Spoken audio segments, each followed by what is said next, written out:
Shalom, bagaimana kabarnya hari ini? Luar biasa ya, walaupun ada masalah tetap luar biasa. Saya suka jemaat di sini ya, selalu luar biasa. Iya, saudara, tema firman Tuhan hari ini adalah komunikasi yang sehat di dalam keluarga. Siapa yang keluarganya komunikasinya sehat? Nggak ada, berarti rusak semua ini. Ya, kita mau ya rumah tangga kita tuh komunikasinya sehat. Kenapa saudara? Karena komunikasi itu kalau dalam tubuh itu seperti otak. Ya, otak itu yang memerintahkan semua dalam tubuh kita ini berjalan dengan normal. Saya kemarin kehilangan sepupu saya, ya, dia minggu yang lalu mau pelayanan, tiba-tiba dia rasa pusing, lalu dia pingsan, dia di depan gereja, dia mau pelayanan, dibawa ke rumah sakit, dokter bilang pendarahan di otak, dioperasi sampai dia meninggal kemarin, dia tidak sadar. Kemarin ya dapat kabar dari suaminya waktu pagi sebelum dia meninggal, suaminya bilang, kata dokter, otaknya sudah tidak berfungsi karena batang otaknya sudah mati, ya, ada pembekuan darah di batang otak dan otaknya sudah tidak bisa memerintahkan untuk pernafasannya, untuk tekanan darahnya itu ternyata semua diatur dari otak. Jadi dia sekadar hanya hidup full ditopang oleh alat bantu dari rumah sakit. Kita tinggal tunggu, kata dokter, sampai tubuhnya tidak lagi menerima alat bantu, maka ya sudah, ya kehendak Tuhan yang terjadi. Dan kemarin siang dia meninggal dunia saudara, ya, masih umur 54-55. Waktu saya diusir dari rumah, dulu dia yang tampung saya di kos-kosannya saudara. Ya, dan otak manusia itu ternyata memegang peranan yang penting dalam kehidupan. Seperti komunikasi dalam keluarga. Kalau komunikasi putus, ya kayak tadi, ya semuanya akan mati. Waktu komunikasi putus, maka tidak ada aliran darah, ya tidak ada lagi yang bisa mengatur pernafasan. Ya, saya melihat sekarang banyak keluarga rumah tangga yang sudah mati rasa saudara. Jadi ya bertahun-tahun berumah tangga tapi tidak bicara. Ya, saya tanya satu kali sama seorang istri, kamu kok bisa sama suamimu nggak ngomongan? Ya, kenapa? Males bu, kalau omongan berantem. Ya, ini lebih parah lagi, bukan ini ya hidup kagak mati kagak, ini sekarat. Ya mending mati sekalian gitu ya daripada kayak begini, benar nggak saudara? Ada juga ya sampai mati. Saya melihat ada keluarga yang mereka pisah ranjang, mereka tidak omongan, tapi mereka nggak bercerai. Katanya gini, karena di dalam keluarga kami, di dalam family kami itu pantang untuk bercerai. Kelihatannya bagus ya prinsipnya, tapi suami istri ini hidup tidur beda kamar dan tidak saling omongan, tapi tidak cerai. Saudara bisa bayangkan kehidupan yang seperti ini tuh seperti apa saudara? Ya, kenapa kita harus menjaga komunikasi yang sehat dalam rumah tangga kita? Karena kalau komunikasi sehat itu ya seperti otak tadi yang bisa melancarkan segala sesuatu. Ya, bahkan dari awal kita melihat pertama kali setan itu menipu manusia, dia membohongi ya dalam komunikasi dengan antara Allah dengan manusia. Itu pertama kali setan sudah membohongi itu saudara. Ya, ketika Tuhan berfirman kepada manusia, Tuhan bilang apa? Ya, semua pohon dalam taman ini boleh kau makan buahnya dengan bebas. Itu komunikasinya Tuhan kepada manusia. Semua pohon di taman ini boleh kau makan buahnya dengan bebas kecuali pohon ya pengetahuan yang baik dan yang jahat. Tapi ketika iblis datang, ya dikatakan, adapun ular itu paling cerdik dari segala binatang di darat yang dijadikan oleh Tuhan. Ular itu berkata kepada perempuan itu, tentulah Allah berfirman, semua pohon dalam taman ini jangan kau makan buahnya. Kita lihat di sini, pertama kali setan menipu manusia itu, dia merusak komunikasi Allah dengan manusia. Itu liciknya setan. Pertama kali saudara, dia tahu, karena ketika komunikasi itu rusak, maka sebuah hubungan itu pasti rusak. Dan benar terjadi kerusakan hubungan manusia dengan Allah terpisah gara-gara Tuhan membohongi dan memutarbalikkan komunikasi antara Allah dengan manusia. Ya, hati-hati saudara. Iblis tahu sebuah hubungan itu dibangun di atas dasar komunikasi yang sehat. Kalau komunikasi putus ya ibarat jalan tol. Ya jalan putus ya udah kita ya udah berhenti di situ. Jangankan berkat Tuhan, jangankan anugerah Tuhan, ya kita tidak akan mungkin melihat ya hal-hal yang luar biasa dari Tuhan dalam hidup kita. Kita buka dulu bersama Amsal 25 ayat yang ke-11 saudara. Amsal 25 ayat yang ke-11 ya, kita baca bersama, dan ayat yang ke-12 lah ya. Baca bersama 1 2 3. Perkataan yang diucapkan tepat pada waktunya adalah seperti buah apel emas di pinggan perak. 12. Teguran orang yang bijak adalah seperti cincin emas dan hiasan kencana untuk telinga yang mendengar. Ya, di sini ada dua hal, perkataan dan teguran. Di dalam komunikasi itu ada unsur perkataan, nasihat, ada teguran. Ya, dikatakan di sini bahwa perkataan yang diucapkan tepat pada waktunya adalah seperti buah apel emas di pinggan perak. Kenapa seringkali terjadi pertikaian dalam sebuah keluarga? Ya karena ada perkataan yang tidak tepat pada waktunya diucapkan. Ya, amin ibu-ibu, amin bapak-bapak.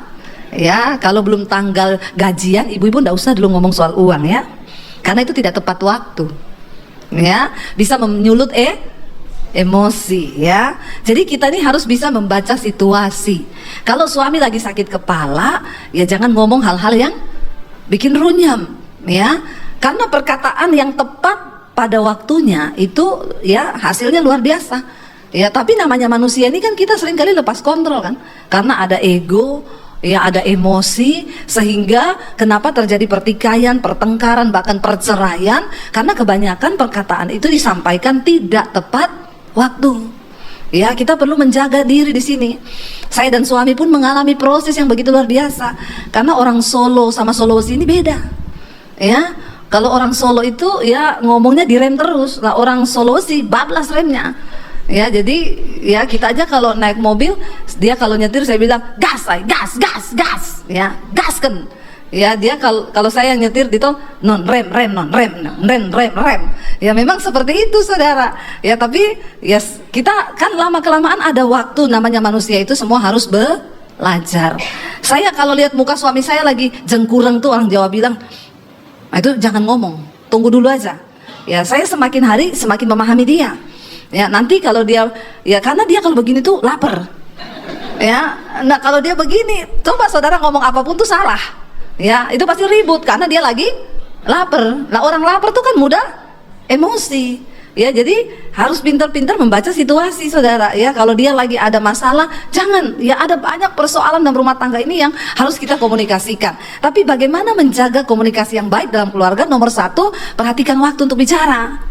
Terutama ibu-ibu ini yang sering kebablasan remnya. Amin ibu-ibu. Saya juga ibu-ibu. Ya jadi saya ngomong ini karena saya tahu kita lebih Google Map dari Google Map toh. Lebih satelit dari satelit kan. Jadi kita ini perlu belajar ya. Karena perkataan yang diucapkan tepat pada waktunya itu seperti buah apel emas ya di pinggan perak. Apel emas itu berharga nggak? Berapa gram itu coba? Ya, tapi Alkitab ngomong loh.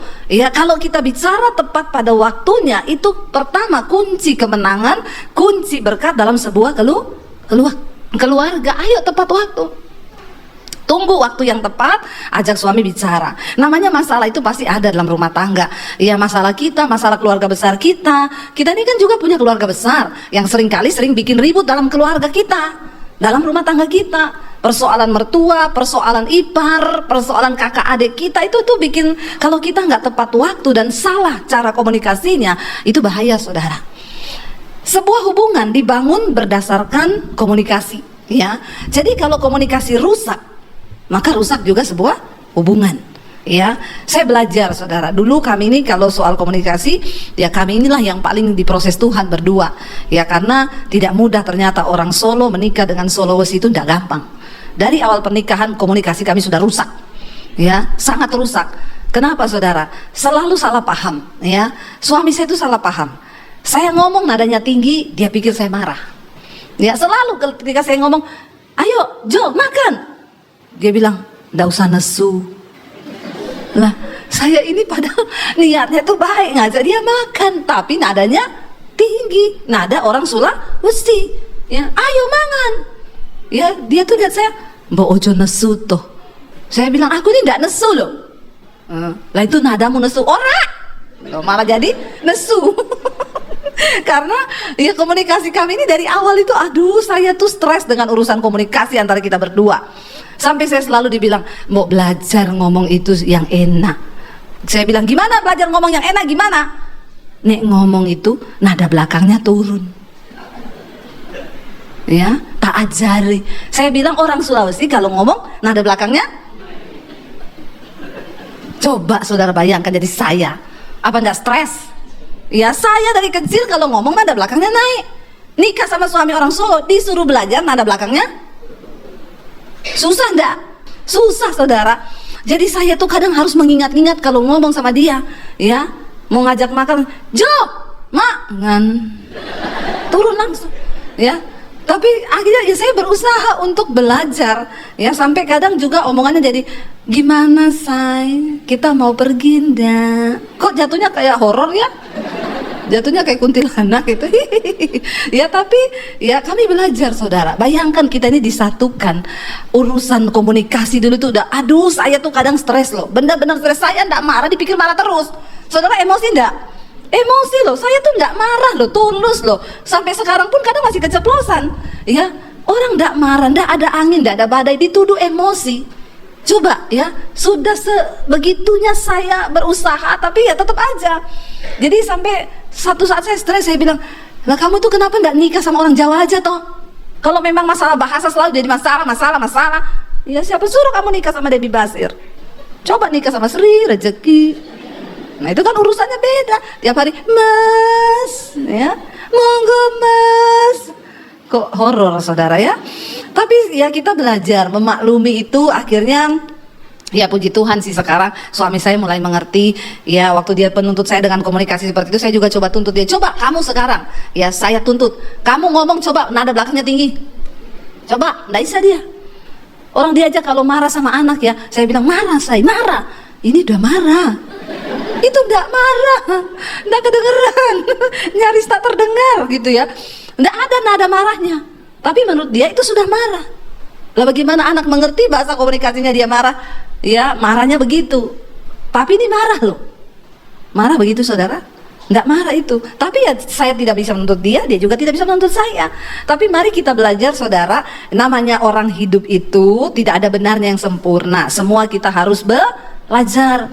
Semakin kesini kami berdua semakin mengerti. Ya, orang saya semakin mengerti bahasa tubuhnya aja, bukan cuma bahasa mulut. Dia kalau udah diem, oh dia marah ini. Marahnya itu dia diem. Ya, jadi saya juga rem ini. Ya, karena dia sudah diem, ya saya ngerem. Oh dia tuh marah. Ya, jadi saya belajar untuk mengenali. Dan Alkitab berkata bahwa tadi ayat 12, teguran orang yang bijak adalah seperti cincin emas dan hiasan kencana untuk telinga yang mendengar. Saudara, indah artinya tuh indah. Kalau kita dalam keluarga itu kan pasti memang harus ada saling menegur. Nggak ada keluarga yang sempurna. Semua harus dibaharui. Ya, suami itu tidak sempurna, istri juga tidak sempurna. Coba ngomong kanan kirinya, ngomong sama istrinya, sama suaminya, aku ini tidak sempurna. Coba ngomong. Ini perintah loh. Ini perintah, bukan himbauan. Ini perintah, ngomong suami istri. Jangan ngomong sama istri orang.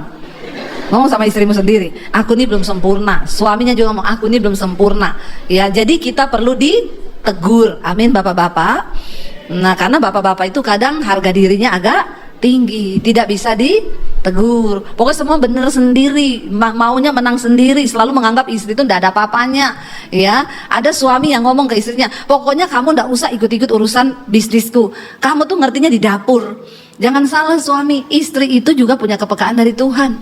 Ajaklah istrimu berunding. Saya melihat suami-suami yang melibatkan istri, yang ngajak istri terlibat dan mau menerima masukan dari istri, itu suami-suami yang sukses.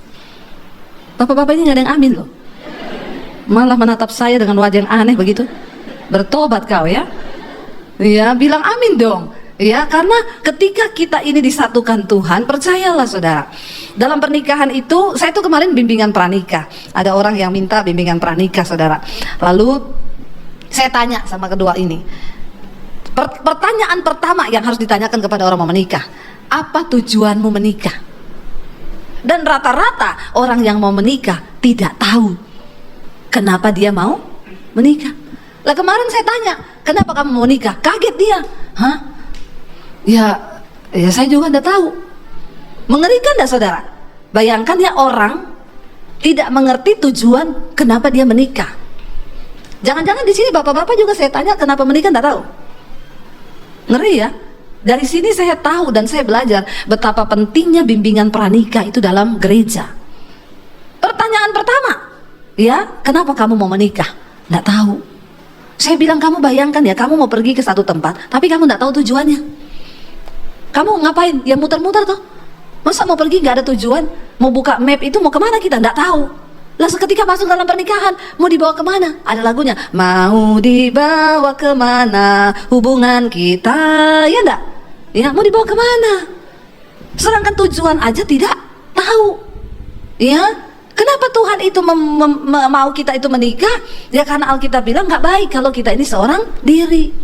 Ya, pria-pria tidak baik. Makanya diberi seorang penolong. Kau harus tahu bahwa istri itu diberi kepadamu itu sebagai seorang penolong. Jadi libatkan istri agar bisa menolong. Istri-istri juga harus punya hubungan yang dekat dengan Tuhan supaya kau bisa menjadi penolong, bukan perong. Amin. Ya, kalau hubunganmu dengan Tuhan jauh, ya tidak ada kepekaan. Tapi seorang istri yang dekat dengan Tuhan, ya dia punya kepekaan untuk bisa menunjukkan juga jalan kepada suaminya. Sebab kadang suami itu pengennya terburu-buru, pengennya cepat, tapi kan tidak semua keputusannya itu benar. Ya, libatkan istri, berkomunikasilah dengan baik. Saya melihat orang-orang laki-laki yang melibatkan istri itu berkatnya itu luar biasa dari Tuhan. Amin, bapak-bapak. Ya, coba lihat istrinya bilang, sayang, ya, aku mau kamu terlibat ya dalam setiap keputusan di hidupku. Nah gitu dong ya. Ada yang bisik gini, nggak usah ikut-ikut kau. Itu saya suruh bisik ya, bilang supaya terlibat, jangan ikut-ikut kau, bertobat. Nah saudara, kita buka bersama yuk, kita lihat. Kita buka bersama di dalam Roma, Yakobus dulu. Saya pengen kita baca Yakobus ya. Salah satu juga teknik agar komunikasi dalam keluarga kita itu baik, buka Yakobus pasal yang pertama ayat 19 ya dan ayat 20. Yakobus 1 ayat 19 dan ayat 20 kita lihat. Salah satu kunci dalam kita membangun komunikasi yang baik itu ya, baca bersama-sama di sini ya dengan suara yang keras supaya kita semua memahami dan melakukan ini, karena ini kelihatannya ayat yang simple tetapi sangat susah. Yuk kita baca bersama. Firman Tuhan ini berkata, hai saudara-saudara yang kukasihi, ingatlah hal ini. Setiap orang hendaklah cepat untuk mendengar, tetapi lambat untuk berkata-kata, dan juga lambat untuk marah. Ya, kenapa ayat yang berikutnya? Sebab amarah manusia tidak mengerjakan kebenaran di hadapan Allah. Kembali ke ayat yang tadi ya 19. Hai saudara-saudara yang kukasihi, ingatlah hal ini. Setiap orang hendaklah cepat untuk mendengar, tetapi lambat untuk berkata-kata. Pada prakteknya yang kita lakukan cepat apa? Lambat berarti kita semua harus bilang kanan kiri, bertobat. Ya, bertobat. Karena Alkitab suruh kita ini lambat untuk berkata-kata, cepat untuk mendengar. Tapi dalam hidup selalu kita cepat untuk, lambat untuk bahkan kadang dengerin dulu penjelasan, enggak usah ngomong, aku enggak mau denger. Itu kan yang terjadi. Dosa enggak kita? Dosa. Kadang istri mau ngomong, aku kasih kesempatan loh, enggak usah ngomong. Ya, suami juga kadang ngomong sama istri, aku mau ngomong ini loh, enggak usah, enggak perlu ngomong. Ya sudah, maka di situ terputuslah komunikasi. Apalagi berantemnya 3 hari 3 malam. Tidak bicara, maka setan masuk dalam rumah tanggamu. Kau marah, hatimu panas. Alkitab bilang waktu kita marah, ayat tadi bilang apa? Sebab amarah manusia itu mengerjakan sesuatu yang tidak berkenan di hadapan Tuhan. Waktu kita marah, perkenanan Tuhan itu tidak ada di dalam hidup kita. Ayo saudara, dengan jelas firman Tuhan ini berkata, hendaklah kamu itu cepat untuk mendengar dan lambat untuk berkata-kata. Coba ya kalau semua orang dalam rumah tangga itu, aku mau ngomong, iya ngomong dulu sayang, tak denger. Ya istrinya ngomong, sampai istrinya berhenti, dia tanya, sudah? Iya sudah. Terus, dah kamu denger? Nggak, aku budek. Jangan saudara ya, ternyata istrinya ngomong, ya dia diam terus. Kenapa? Budek. Nah ini. Ayo kita beri kesempatan. Kalau kita mau coba bayangkan kalau udah mau ribut nih ya, terus tiba-tiba kamu dulu ngomong, enggak kamu dulu, enggak kamu, jadi marah nggak? Nggak jadi, ya. Tapi kita ini dalam prakteknya selalu cepat untuk berkata-kata. Memang makanya mulut ini perlu direm. Hati-hati loh saudara. Ada pepatah yang berkata karena mulut badan binasa. Banyak orang akhirnya mati, ya bahkan terbunuh juga gara-gara perkataan mulut. Apa yang kau ucapkan itu yang akan terjadi. Makanya berhati-hati dengan mulut. Beri waktu untuk mendengar. Ya, lebih baik cepat untuk mendengar, lambat untuk berkata-kata, dan juga lambat untuk marah. Ini memang teknik komunikasi yang sangat luar biasa. Ya, mendengar, berkata-kata, marah ini memang satu paket nih. Ya, kebanyakan orang cepat mendengar, cepat ya marah, tidak mau mendengar, akhirnya ya kepahitan berujung pada ya luka batin, akhirnya bubar sebuah hubungan.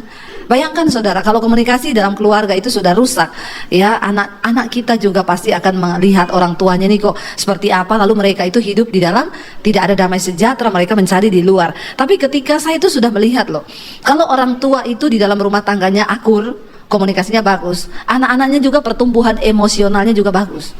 Tapi kalau orang tuanya diam-diaman berantem, itu anak-anak juga saudara, jiwanya sakit, maka pasti mereka akan jatuh dalam pergaulan-pergaulan yang tidak benar. Nah, ayat ini berkata, ayo kita belajar untuk apa? Lambat berkata-kata, tapi cepat untuk mendengar. Orang yang cepat untuk mendengar artinya memberi waktu kepada pasangannya, kepada anak, kepada orang lain. Kita ini harus loh membangun komunikasi yang sehat. Saya pengen kita buka Roma pasal yang ke-15, yuk. Kita buka Roma pasal yang ke-15 ayat yang kelima, dikatakan di sana saudara. Ya. Ayat yang kelima, semoga apa? Allah yang adalah sumber ketekunan dan penghiburan mengaruniakan kerukunan kepada kamu sesuai dengan kehendak Kristus. Jadi semoga Allah yang adalah sumber ketekunan dan penghiburan mengaruniakan kerukunan kepada kamu sesuai dengan kehendak Kristus. Jadi siapa sumber dari ketekunan dan penghiburan itu? Allah. Nah, kalau kita ini dalam keluarga mau komunikasi kita sehat, maka kita harus melekat pada sumbernya. Saudara nggak mungkin membangun komunikasi yang sehat dalam keluarga kalau hubunganmu dengan Tuhan saja tidak benar. Kalau seseorang hubungannya dengan Tuhan itu rusak, maka pasti hubungannya dengan sesama juga rusak. Ya, tapi kalau orang itu melekat pada sumber itu sendiri, maka dia menerima sesuatu yang baik dari sumber itu. Ya, istri yang takut Tuhan, yang hidup dekat dengan Tuhan, itu tidak akan menjadi sumber kegaduhan di dalam keluarga. Suami yang melekat pada Tuhan, yang hidup takut Tuhan, yang mencintai firman Tuhan, juga akan menjadi sumber berkat di dalam keluarga. Tapi sebaliknya, kalau hubungan kita dengan Tuhan itu rusak, istri tidak dekat dengan Tuhan, itu pasti istri ini menjadi sumber bencana dalam keluarga. Ya, karena sakit jiwa pasti. Ya, orang itu jiwanya bisa dipulihkan kalau kita dekat dengan Tuhan. Jadi istri itu tidak baper, koper, bagasi. Iya kan? Ya, apa itu baper? Bawa perasaan, koper, korban perasaan. Kalau jadi baper, koper, bawa perasaan, korban perasaan, jadinya bagasi, bahagia enggak, sedih iya. Amin. Ya, jadi ingat-ingat itu.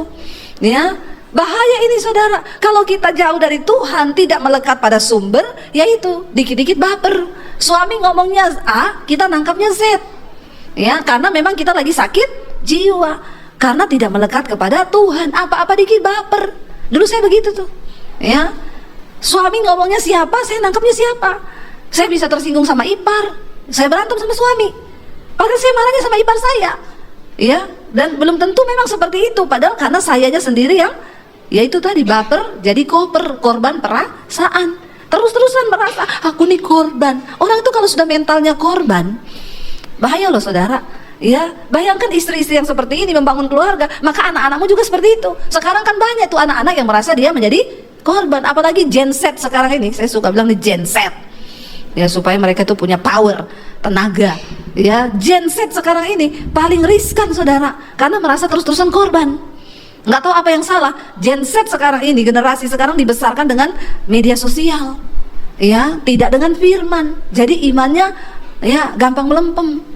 Banyak yang menjadi korban, apalagi lihat papa mamanya nggak akur, ya sudahlah, ya dia curhat. Anak saya tuh loh, dikit-dikit ngomong sama saya, tuh loh mam, temenku jam 1 malam nelpon mau curhat, katanya besok mau cari psikiater. Saya bilang sakit jiwa apa lagi temenmu itu?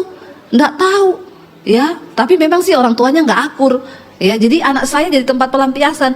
Dengerin dong curhatku sebelum saya ke psikiater besok, ya. Kata psikiater saya ini sakit jiwa sudah stadium akhir. Ya, cuma yang anehnya saya bilang sama anak saya, kamu suruh mereka tuh ke Tuhan. Anak saya bilang, kamu tuh ke Tuhan. Aku juga kadang-kadang sumpek, tapi aku dengar lagu rohani, udah nangis, udah selesai. Ya jawabannya apa tahu nggak teman-temannya? Kayaknya Tuhan nggak bisa tolong deh kalau yang satu ini.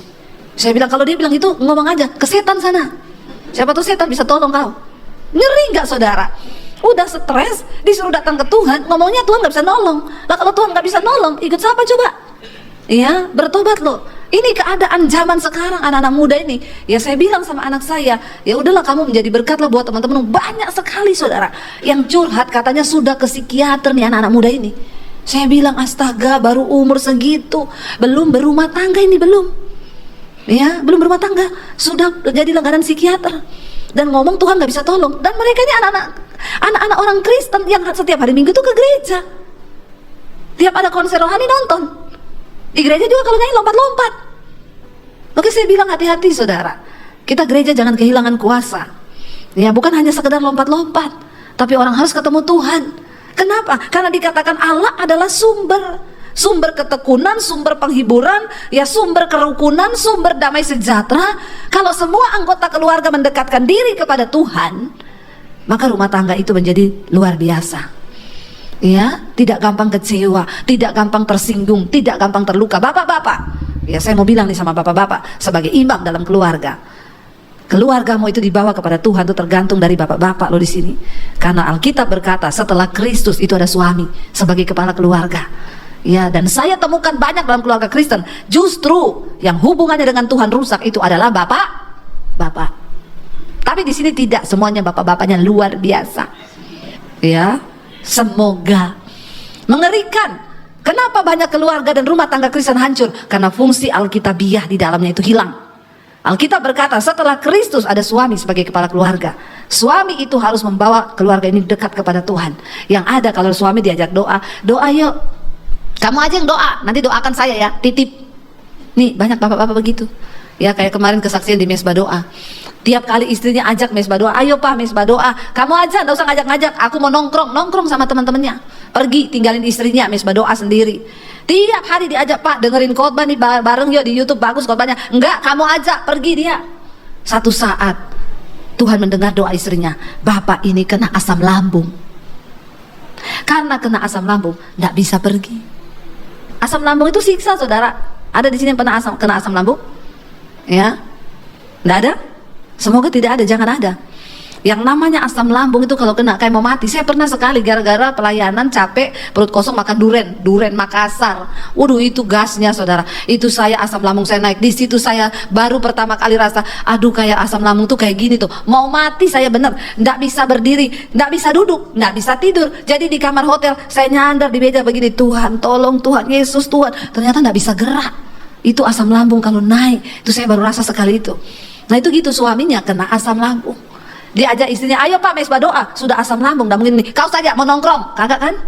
Ayo pak asam lambung. Ayo pak asam lambung. Ayo pak mesbah doa. Puter, mau denger mesbah doa. Karena sudah kena asam lambung. Enggak sembuh-sembuh, periksa ke dokter. Dikasih dokter obat saudara. 1 kresek. Diminumin, enggak sembuh juga. Akhirnya mulai ngomong ke istrinya, aku mau cari Tuhan. Ternyata minum obat juga tidak sembuh, makanya cari Tuhan. Satu saat pas dia cerita dengerin khotbah saya di YouTube, dia ambil semua obatnya, dia buang dalam nama Tuhan Yesus. Aku sembuh dekat sama Tuhan. Tiap hari mulai dengar khotbah, mesbah doa, sembuh tanpa obat sampai hari ini tidak pernah kumat. Dan sekarang setiap hari mau dengar firman Tuhan. Jangan tunggu bapak-bapak kena asam lambung dulu. Jangan tunggu terbaring sakit dulu. Karena sebuah keluarga rumah tangga itu dipulihkan waktu kita ini kembali kepada Tuhan. Sebab dengan jelas ayat firman Tuhan tadi berkata, ya biarlah dikatakan tadi apa? Allah yang adalah sumber ketekunan, sumber penghiburan, itu mengaruniakan kerukunan kepada kamu sesuai dengan apa dikatakan? Ya, kehendak Kristus Yesus. Dikatakan di sana, ayo saudara, kita mau sungguh-sungguh untuk ya menjadi orang-orang yang dipakai Tuhan, untuk sungguh-sungguh menjadi orang-orang yang mau dibentuk oleh Tuhan. Coba kita lihat, kita kembali di Roma 15 tadi, ayat yang pertama sampai dengan ayat yang keempat saudara. Di sini juga ada satu tips yang saudara perlu catat. Ini ayat dicatat, saudara pulang baca lagi di rumah ya. Ini salah satu tip kita di dalam rumah tangga membangun ya rumah tangga yang sehat, komunikasi yang baik. Kita yang kuat apa? wajib menanggung kelemahan orang yang tidak kuat, dan jangan kita mencari kesenangan kita sendiri. Ayat 2, setiap orang di antara kita harus mencari apa? Kesenangan sesama kita demi kebaikannya. Untuk apa? Untuk membangunnya, ya. Karena Kristus juga tidak mencari kesenangannya sendiri, tetapi seperti ada tertulis, kata-kata cercaan mereka yang mencerca engkau telah mengenai aku. Ya, dan dikatakan di sana saudara, sebab segala sesuatu yang ditulis dahulu telah ditulis untuk menjadi pelajaran bagi kita, supaya kita teguh berpegang pada pengharapan oleh ketekunan dan penghiburan dari kitab suci. Dan ayat yang berikutnya baru dikatakan, semoga Allah, ya, sumber ketekunan. Jadi bagaimana kita ini saudara untuk membangun rumah tangga dan komunikasi yang baik? Ayo, yang kuat wajib menanggung yang lemah. Marilah kita mulai belajar mencari kepentingan dan kesenangan, ya, bagi semua anggota keluarga kita, dan jangan mencari kepentingan diri sendiri dalam keluarga. Bapak-bapak, tidak boleh egois. Amin. Ya, kita ini harus menjadi orang yang mau menyenangkan semua orang di keluarga kita, berkorban. Jangan egois, menuntut terus, apalagi kamu itu tidak pernah mengerti aku. Ya aku ini loh, gini. Lalu suaminya juga, istrinya juga ngomong, saudara, kita kacau. Kita belajar dari Kristus. Dikatakan bahwa Kristus itu tidak mencari kesenangannya sendiri, tapi mencari kepentingan kita bersama.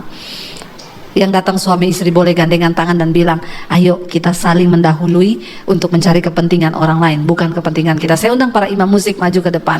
Saudara, kita bersyukur bahkan hari ini juga ada perjamuan kudus di depan kita. Ya, kita mau belajar untuk kita ini belajar saling mengasihi, saling mengampuni di dalam keluarga. Bahkan kita mau saling membangun kepada hubungan yang lebih baik lagi di dalam Tuhan.